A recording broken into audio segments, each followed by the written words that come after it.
अविरा को काफी दिनों बाद मिलेगा पहला केस जो होगा डिवोर्स का, लेकिन यहाँ पर अविरा के लिए खड़ी होगी एक और मुसीबत। सब्सक्राइब करें इंडिया फोरम्स हिंदी को और घंटी के निशान को दबाएं ताज़ा खबरों के लिए। सीरियल ये रिश्ता क्या कहलाता है में आप देखेंगे अविरा काम की तलाश में है, पैसों की सख्त जरूरत है और उधर दादी और विद्या भी अपनी साड़ियों का बिजनेस चला रही हैं, लेकिन वो उतना अच्छे से नहीं चल रहा है। अब यहाँ अविरा काम की तलाश में किसी भी तरह का केस लेने को तैयार हो जाती है। जल्दी अविरा के हाथ लगता है एक ऐसा केस जो होता है डिवोर्स का।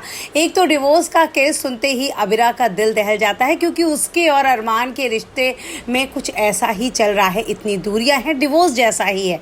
और यहाँ जो बंदा आया है उससे बैठकर अविरा उसका केस समझने की कोशिश करती है, उसे समझने की कोशिश करती है, उसके और उसकी पत्नी के रिश्ते को समझने की कोशिश करती है।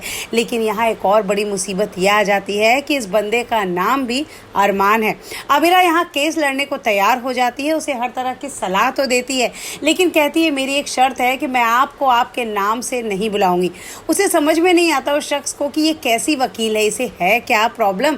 लेकिन अविरा उसे ये बात नहीं बताती, बस इतना कहती है इस नाम से मेरा कुछ अलग ही रिश्ता है, इसलिए मैं आपको आपके नाम से नहीं बुलाऊंगी। खैर फाइनली अविरा को मिलता है पहला डिवोर्स केस। अब देखना यह है क्या अविरा अकेले इस बार अपने दम पर ये केस जीत पाती है या नहीं।